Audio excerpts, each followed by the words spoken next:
Olá, público. Aqui quem fala é Jenny Demarque. Eu sou atriz, sou acadêmica de licenciatura em teatro aqui na Universidade Regional de Blumenau, onde acontece a nossa gravação do podcast na FURB TV.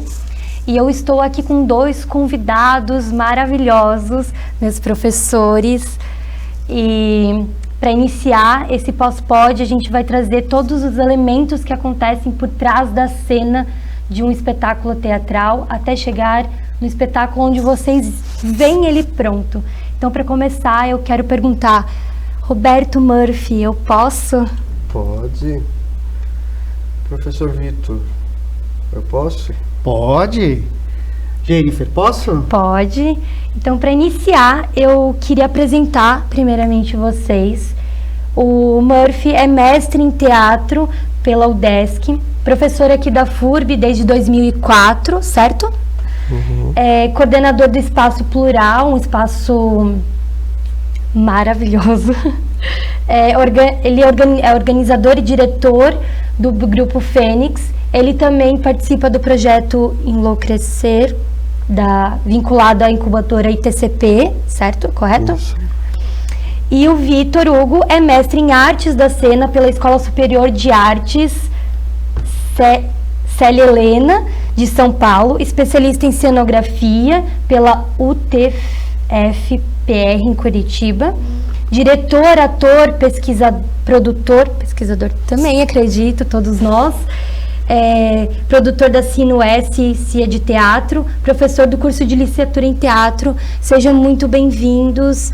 É um prazer enorme receber vocês aqui para iniciar e abrir esse pós-pod com a gente. Obrigado. Muito obrigado.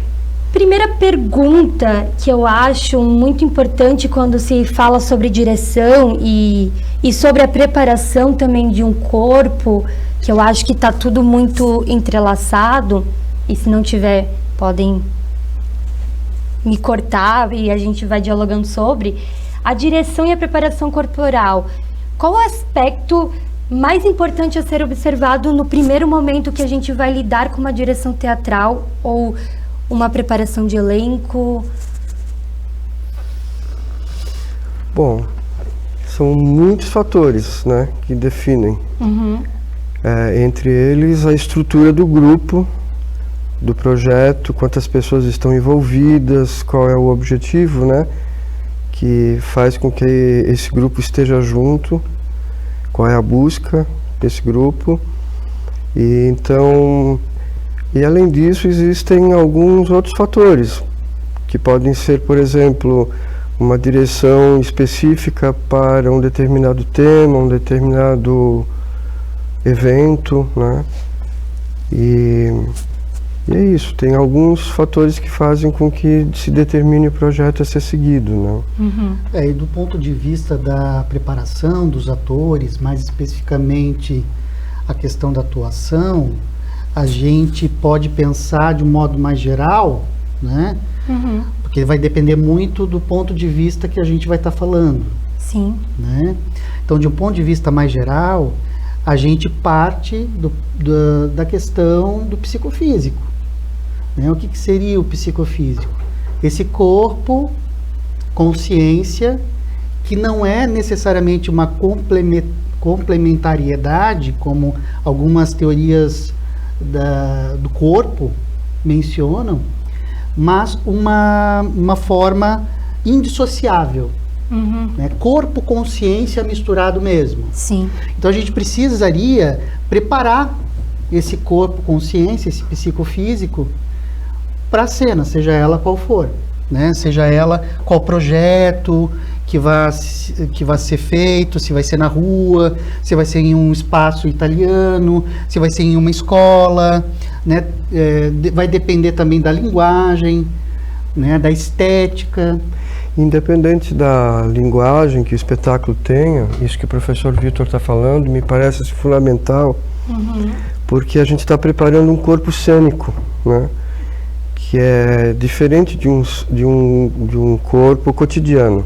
Né? Sim. E a dramaturgia é um corpo cênico também nesse lugar, ou ela não pode ser considerada um corpo? Nós podemos falar de uma dramaturgia do ator, Mas isso é algo muito específico, né? Entendi. Isso vem com o aspecto mais contemporâneo, né? Quando há a criação da encenação, final do século XIX por XX, quando surge essa ideia de encenação com o teatro moderno e tudo mais, né, que a gente entende a encenação como uma escrita, como uma assinatura de um diretor. Sim. A gente começa a pensar também essa escrita, essa assinatura para os outros agentes criativos que fazem parte de um espetáculo. Por exemplo, um ator, um figurinista, um iluminador. Todos esses agentes criativos acabam escrevendo também na cena, né? Então tem uma coisa que é o texto e tem uma coisa que é a cena, né? Claro que essas duas coisas se complementam, se misturam, mas há a escrita cênica, Sim. né? Que é isso que tu tá falando. Mas voltando a esse aspecto que o Murphy traz, né? Complementando aquilo que eu vinha falando no início, de preparar um corpo, Sim. né? De preparar esse corpo consciência do ator, né? Então isso é muito importante, independente da linguagem, independente do projeto que você vai usar, você precisa necessariamente fazer com que esses alunos, atores, ou atores profissionais, ou atores amadores, passem por um processo de experiência em que esses corpos fiquem expressivos. E uma coisa que a gente também pode incluir nessa nossa discussão é uma noção de espaço.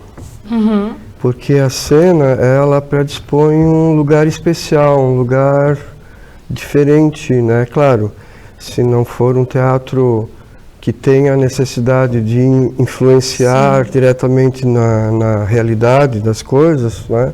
Do dia a dia das pessoas, normalmente a gente olha para a cena como um lugar especial.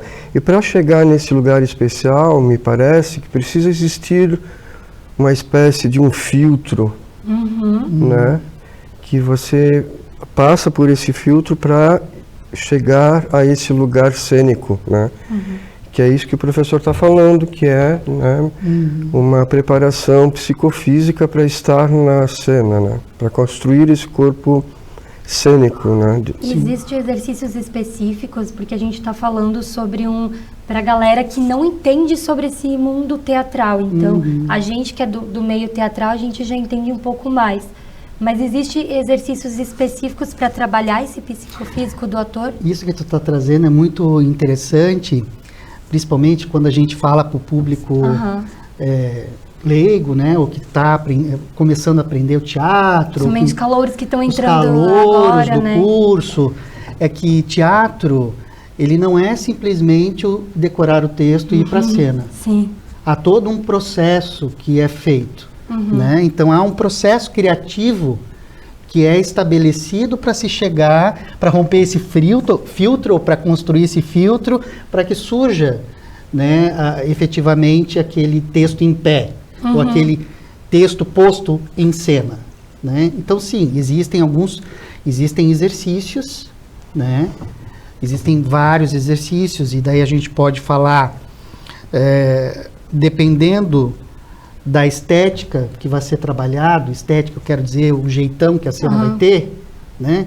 Os aspectos visuais. Qual teórico que você vai trabalhar também em cima, qual teórico, né, que eu vou trabalhar, porque isso vai exigir um corpo específico. Se eu vou trabalhar com Stanislavski, então eu vou usar o sistema do Stanislavski, né? Lá, circunstâncias dadas, ser mágico, imaginação criadora. Que é a base, né, que a gente fala do teatro também, né? Exato, né? Ou então, eu vou, sei lá, para um outro contrário do Stanislavski, ou que rompeu com Stanislavski, e foi inclusive aluno dele, como o Meyerhold, né, que bebeu do Stanislavski, porém, criou um outro sistema, né?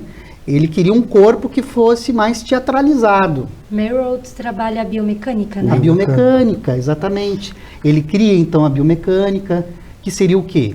Seria justamente separar os movimentos em pequenas partes, né? Que o ator tivesse essa consciência do corpo como uma engrenagem, como uma ação e reação, né?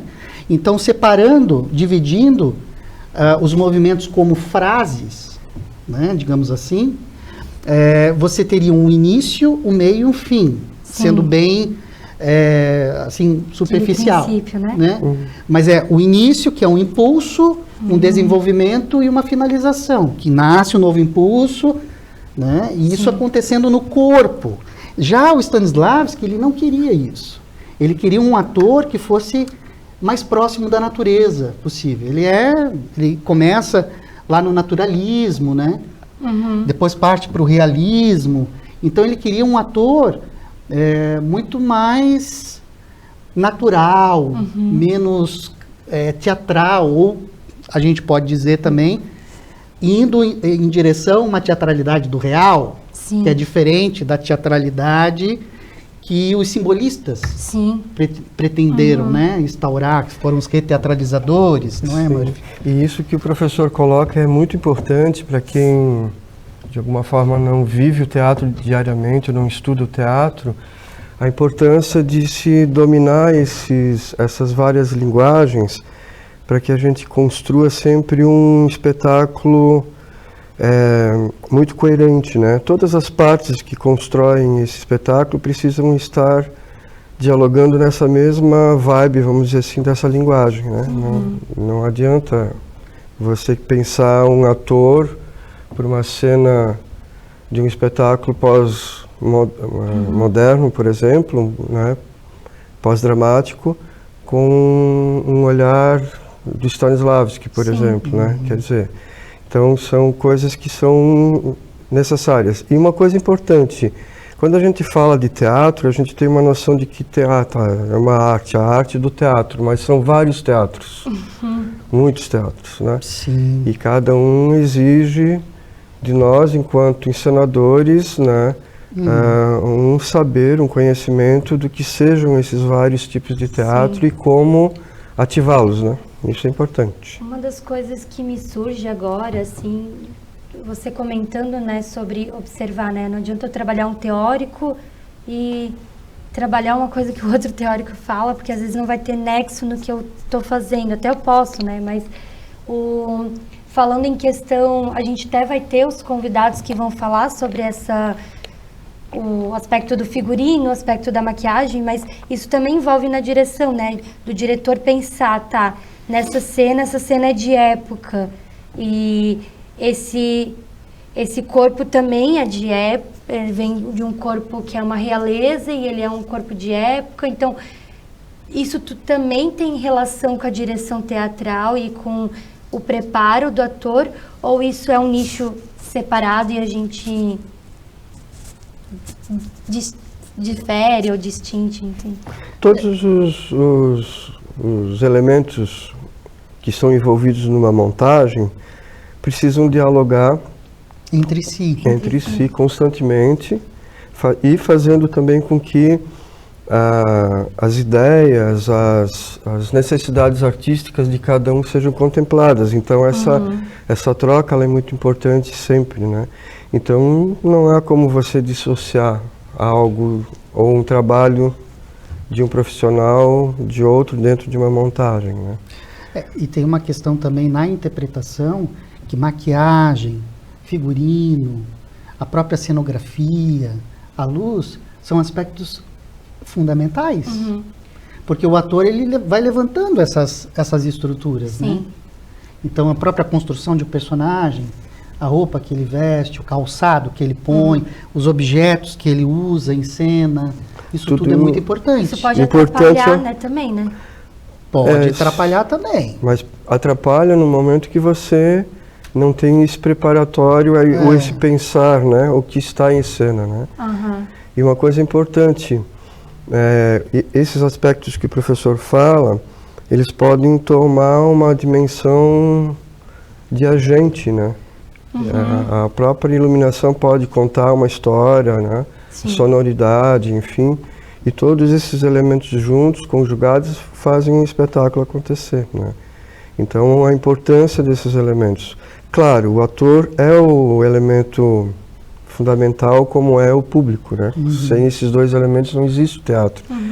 Mas já que você optou por ter uma iluminação, por ter um figurino, ter uma cenografia, elas precisam estar, né, atuando também na cena.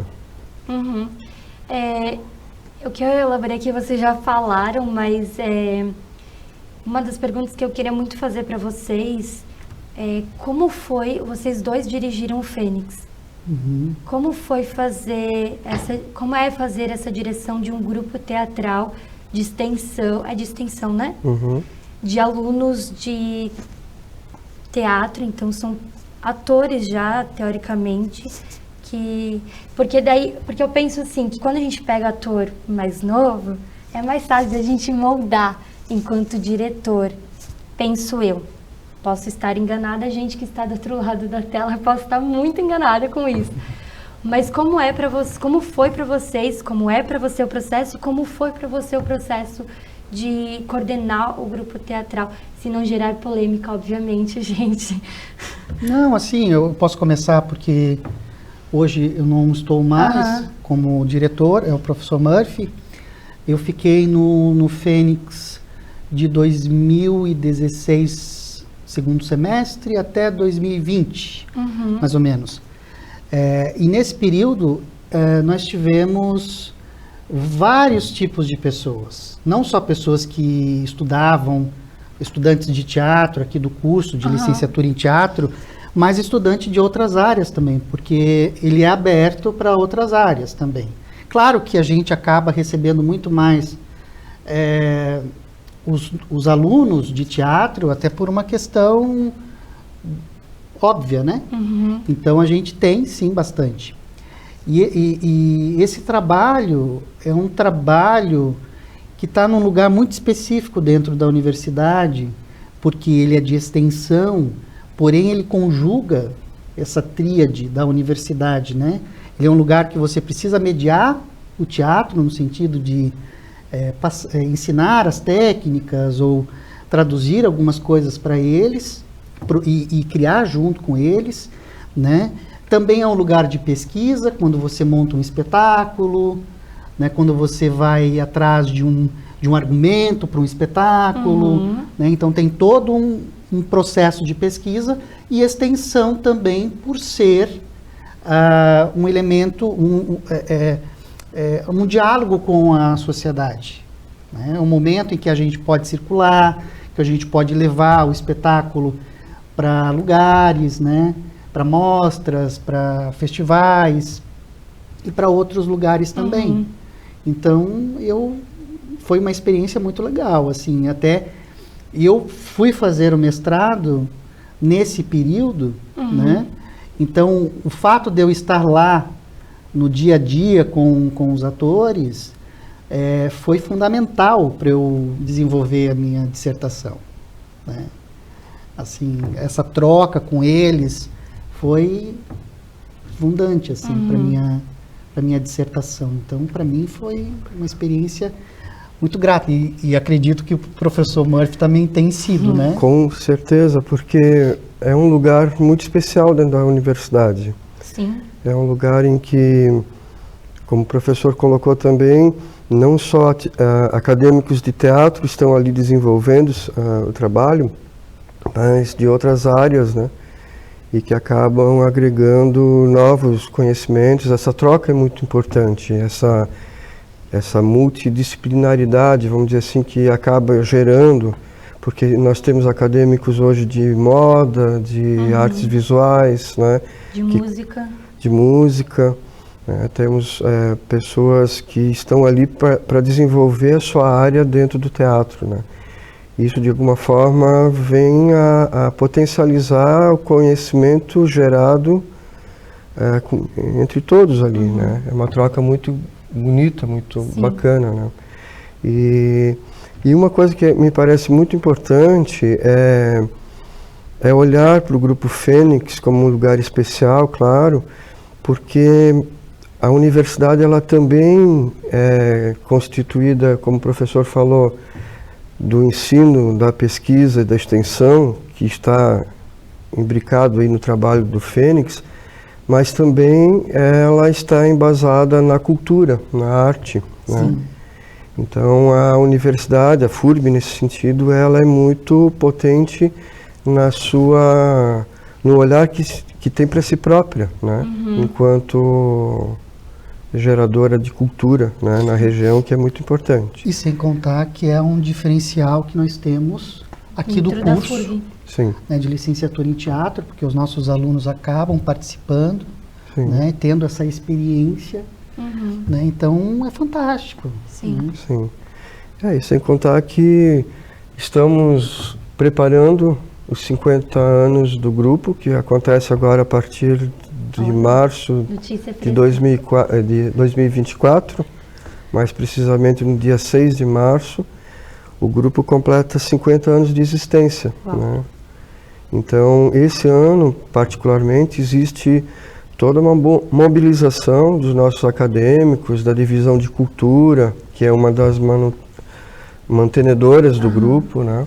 O CCAL, que é o Centro de Educação, Artes e Letras, o Departamento de Artes, né? O curso de teatro, no sentido de exaltar essa brilhante trajetória, né? Que iniciou lá em 74 com a professora Edith Corman, né?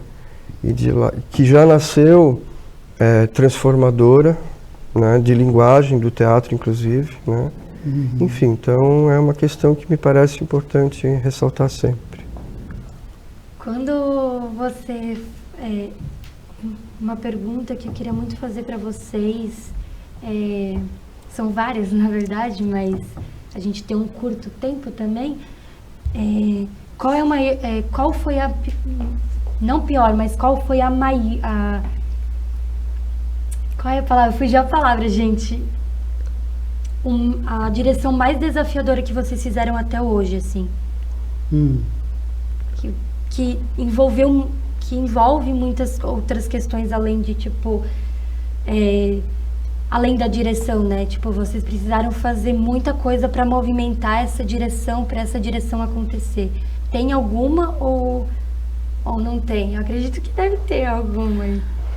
Bom, foram tantos espetáculos que teria que dar uma pensada, assim. Claro que cada espetáculo tem o seu processo, né? Tem as suas circunstâncias, e são únicas, né? Sim. Dentro do meu grupo de teatro, que é a Sinucia de Teatro, acredito que por a gente sempre estar em busca de uma linguagem, isso era mais tranquilo, né? Vocês Agora, quando a gente... no Shakespeare, né? Fizemos Shakespeare, sim. No Shakespeare, inclusive, a gente trouxe uma diretora para colaborar conosco. Uau. Foi a primeira vez que eu deixei a posição de direção e eu chamei a Nadege Jardim, que já vinha desenvolvendo um trabalho há 12 anos no Rio de Janeiro, com Shakespeare adaptado para a juventude, né? Nós fizemos um projeto, passamos e eu a chamei então para dirigir. E ali sim foi uma circunstância totalmente nova para o grupo e a gente teve que se adequar, né? Porque a gente tinha um sistema e com um novo integrante, ainda que convidado, isso acaba movimentando o grupo, né? Mas foi muito bacana a experiência, a gente circulou por muitos lugares, fomos para Rio de Janeiro, São Paulo, Paraná, passamos num festival em... Como é que era o nome? Marabaia? Não vou lembrar também. Me perguntando, tipo, eu... Mas nós não conseguimos ir por uma questão de dinheiro, porque ficava lá perto do Amazonas, mas era fora do Brasil, né? Então foi oportunidade.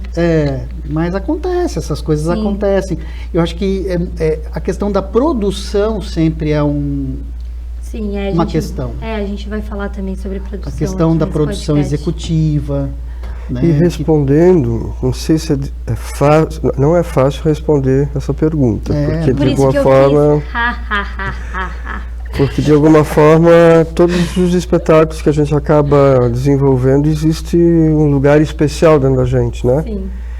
E se for contar a minha trajetória de 38 anos junto com o Grupo Elementos em Cena, né, eu posso lembrar assim, de momentos muito especiais, desafiadores, extremamente, né, tanto esteticamente quanto de produção, enfim, mas também lugares, assim, muito momentos, né, que o grupo tomou determinados caminhos, outros, e se propôs a um projeto importante para o grupo, que foi o Embrião Casulo Teatral, onde nós ficamos um ano inteiro estudando teatro, né?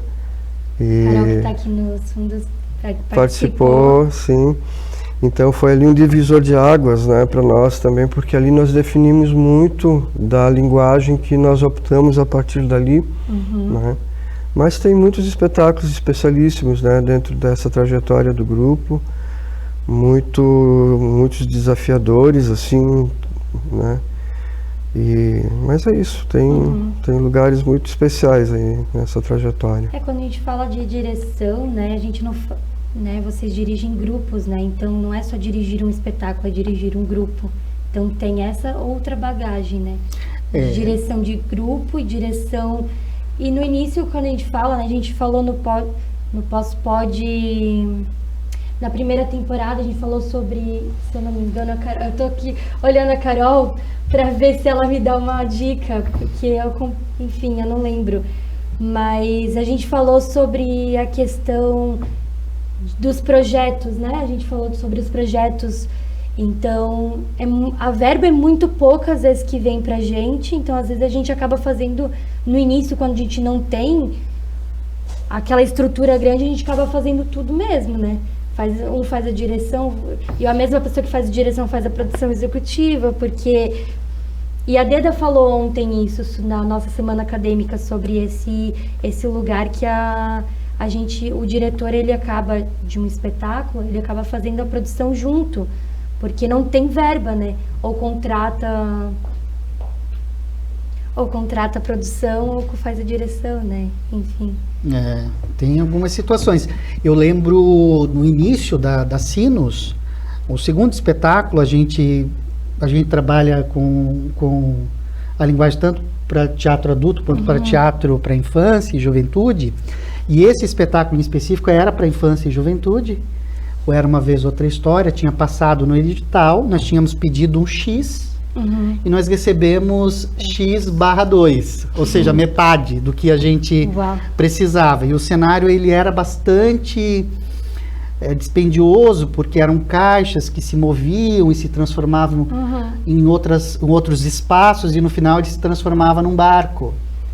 Então a gente não teria dinheiro para fazer isso a princípio. Então a gente teve que lançar mão de outras estratégias para conseguir realizar, né, essa feitura do cenário, adaptar algumas coisas. Então existe essa dificuldade, né? Que com o tempo também vai se amainando, porque a gente vai descobrindo outras formas de produção, a gente vai vendo outros editais, daí a gente já tem um percurso, né, um clipping, né, digamos assim, né, de espetáculos que vai nos dando uma possibilidade de conseguir outros editais com valores melhores. Então, existe o começo e existe, né, o seu desenvolvimento até não sei onde, né, porque não sei se isso tem um fim. Bom, mas se a gente for ver, vamos dizer, essas dificuldades, elas constroem muito o artista da cena. Claro. Sim. Tanto os que não estão na cena, quanto quem está na cena, no sentido de ter um jogo de cintura muito especial para a vida, né? Então eu acho isso também, de se ressaltar isso de uma maneira importante. Claro, óbvio que a estrutura ideal é aquela que contempla profissionais especializados em cada espaço dentro do teatro, né? Mas a nossa realidade nem sempre é essa e nos potencializa de uma maneira bem especial. Pra gente finalizar, podia ter uma música. Eu queria fazer uma pergunta. Gilson, desculpa se tu tá aí na coisa, a gente vai fazer um pouquinho mais, tá tudo certo. Por que a arte? E se foi a arte que te escolheu ou se você que escolheu ela? Bom, a minha história... Não aluga muito, tá, Vitor? Tá, não vou alugar muito. Eu posso falar bastante, mas vou tentar ser breve. Eu descobri o teatro muito cedo, né? Muito cedo mesmo. Eu tive uma professora de teatro na escola, excelente, que me mediou, né, para esse universo. E eu lembro, assim, muito cedo, eu não sou daqui, de Blumenau, sou de São Francisco do Sul, eu vinha para Blumenau visitar os meus parentes e eu colocava os meus primos para fazer teatro. Né? Isso com 8, 9, 10 anos de idade. Né? Então, sei lá, eu inventava a história, a gente saía caçando figurino, caçando não sei o quê, a gente montava e depois a gente saía vendendo os ingressos para a família e para os vizinhos.